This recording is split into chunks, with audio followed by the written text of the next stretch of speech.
O avanço do novo coronavírus está causando temor pelo mundo. Os casos recentes registrados na China já somam mais de 130 mortes até o momento.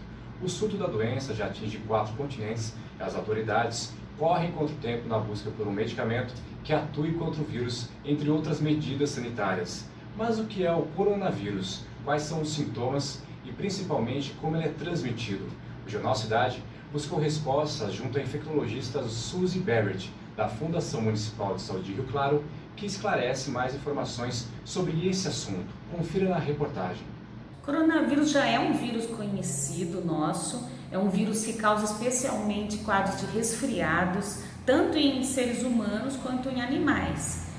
O problema é que tem alguns coronavírus que sofreram algumas mutações e estão causando doenças mais graves nos seres humanos. Então, os 3 principais que a gente ouviu falar, então é um que causou uma doença respiratória que foi chamada na época de SARS, que era uma doença respiratória grave. Depois veio um que foi chamada de MERS, e agora esse coronavírus chamado N2019 é um coronavírus bastante agressivo, diferente dos outros coronavírus que são bonzinhos, e está causando casos graves.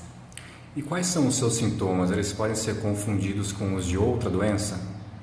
Exatamente. O coronavírus, em geral, ele causa doenças respiratórias relativamente simples e benignas, mas esses coronavírus aí que estão surgindo na China, esse daí, ele tem capacidade de invadir o pulmão, então seria mesmo parecido com uma gripe, mas misturando os sintomas de uma pneumonia, uma gripe mesmo bem mais forte. Então, é um vírus que invade o pulmão e dá mais tosse, dá falta de ar. E o problema é que às vezes a falta de ar pode ser tão intensa que causar uma insuficiência, uma falência respiratória mesmo.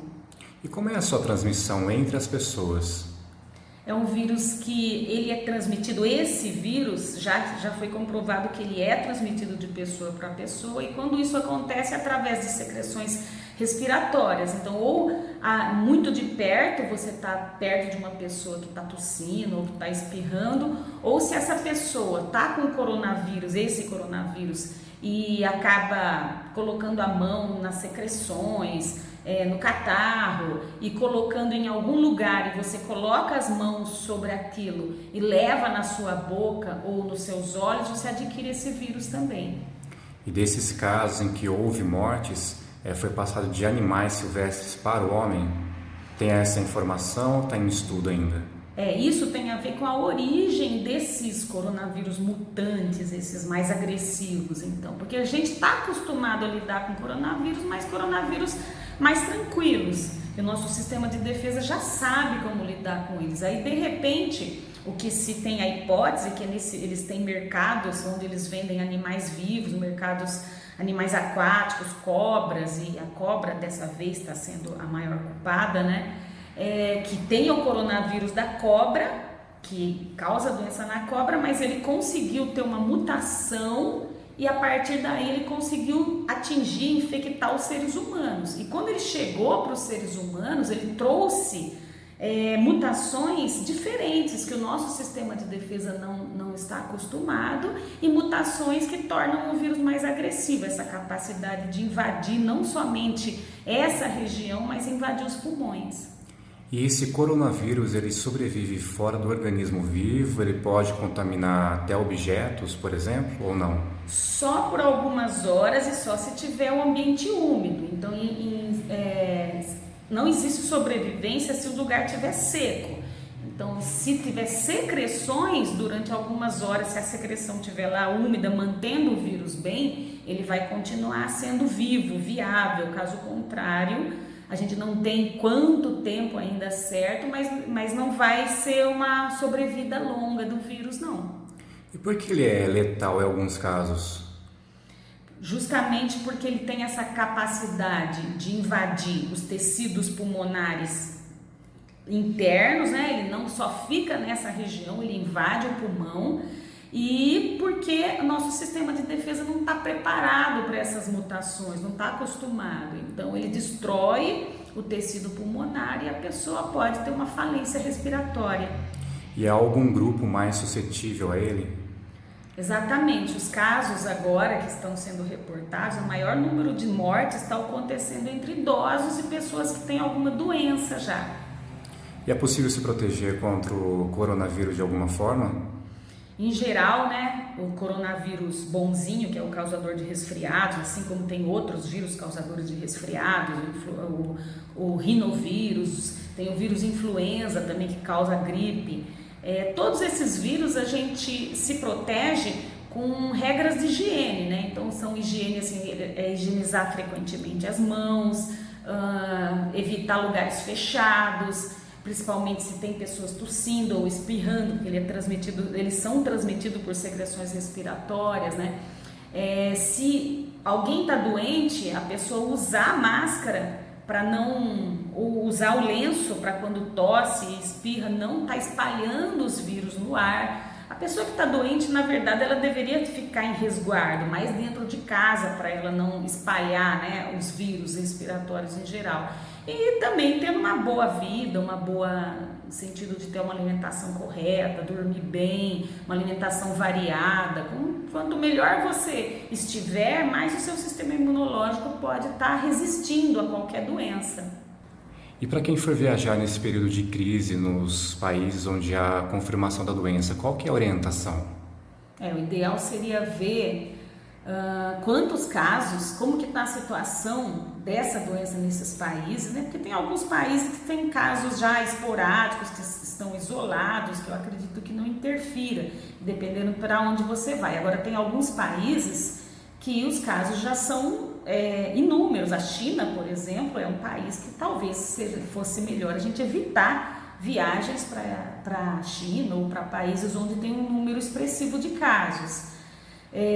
Então você tem que verificar para onde que você vai viajar, né? E chegando lá, se resolver, mesmo se for necessária a viagem, tomar cuidado, como eu falei, dessas regras de higiene, né? Tá sempre higienizando as mãos, evitando contato muito próximo com pessoas, especialmente pessoas doentes, evitando locais fechados.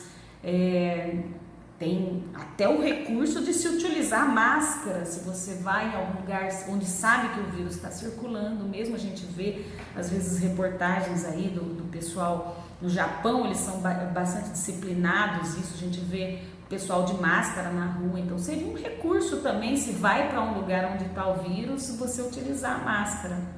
E neste momento, qual a principal preocupação com relação a esse coronavírus? Então esse coronavírus aí da China, né, a gente não está querendo mais nem que ele chegue aqui no Brasil, se Deus quiser, né, estamos esperando aí como é que tá as situações, se tem, são vários casos que estão sobre suspeita, mas se chegar, né, a preocupação, claro, que é o número de mortes, é o fato dele ser mais agressivo e ele poder causar casos graves da doença. E algum país está protegido de receber alguém com coronavírus? Não, a princípio parece que não, né? Porque por mais que se faça triagem de casos suspeitos, pode acontecer de quando passar pelo aeroporto a doença está em incubação. Então é feita uma informação para você ensinar a pessoa que se ela manifestar sintoma, ela deve ter um certo cuidado, ela deve ter uma postura, e quanto melhor seja essa informação, mais você consegue conter o vírus. Então eu diria que assim, evitar que o vírus chegue é difícil em qualquer lugar, mas evitar a propagação do vírus com um sistema de vigilância, com um sistema de monitoramento bem feito, é possível sim evitar que ele se dissemine, que ele se espalhe de forma descontrolada, aliás. Nós estamos próximos ao Carnaval, é um evento que atrai pessoas do mundo todo ao Brasil. E nesse momento, a senhora acha que é viável a realização desse evento frente à manifestação da doença? Os governos teriam que adotar alguma medida para estar orientando ou até evitando essa festa? Eu acho que é cedo ainda para a gente estar pensando nessas medidas, né? Tem um versículo na Bíblia que fala que basta a cada dia seu próprio mal, né? Acho que vai depender do andar da carruagem, vai depender de como se mostra realmente esse vírus. Os estudos estão Qual que é, de fato, é a letalidade? Se esse vírus atingir, vamos dizer, 100 pessoas, ele vai causar doenças graves em quantas? Isso a gente não sabe exatamente. Então tem várias perguntas que precisam ser definidas antes de se pensar em fazer um bloqueio desse tipo ou fazer uma atitude drástica desse tipo. Eu acho que ainda é cedo para a gente então cogitar sobre isso. E é possível prever quanto tempo esse surto vai durar? Também não, porque também a gente depende de estudos de como que esse vírus, qual que é a capacidade dele de sobrevivência no ar, por exemplo, qual que é a agressividade, será que tem casos, do jeito que a gente sabe que tem casos graves, será que tem gente que tem o vírus e não tem casos graves e não existe ainda uma quantificação do número dessas pessoas? Então depende de tudo isso para a gente saber se a duração de um surto, então não dá para falar. E caso haja alguma confirmação, seja no Brasil ou inclusive em Rio Claro também, nós estamos preparados para combatê-lo? Olha, eu sou otimista, né? A gente já combate a dengue, a gente já fez o combate da H1N1, né? Claro que dependendo da agressividade do vírus, a gente tem consequências, mas a gente tem um sistema, no estado de São Paulo a gente tem as autoridades de saúde, no Brasil tem muita gente boa que lida com saúde e eu tenho uma esperança, eu tenho confiança de que as medidas estão sendo tomadas. A gente vê aí que os casos suspeitos estão sendo detectados, estão sendo isolados, está sendo feito o exame rapidamente para saber se é ou se não é. E se o nosso sistema, eu acredito que está preparado para pelo menos assim impedir que esse vírus se espalhe de forma descontrolada e como a gente já teve outras experiências anteriores, né, de o sistema de saúde também ser treinado, os médicos, os profissionais de saúde, para a gente lidar com isso se acontecer desse vírus chegar. E de forma geral, qual que é a orientação da senhora para que nós possamos evitar contrair doenças virais no dia a dia? Então vale para tudo, né? A gente está preocupado com o coronavírus, mas daqui a pouco a gripe está por aí também, a gente ainda tem a dengue, né? Essas doenças virais respiratórias, é muito importante a gente manter as regras de higiene, manter essa história da etiqueta da tosse, né? Quem está doente tem que tomar cuidado para não espalhar secreções, para não espalhar esses vírus no ambiente, não espalhar em cima das coisas, do telefone, do teclado do computador. Então, tem que ter higiene das mãos e tem que ter essa regra de cuidado com a tosse. E a gente, no ambiente fechado, manter ventilação, uma boa alimentação no geral, tudo que rodeia assim, de uma vida saudável é importante também a gente estar cultivando.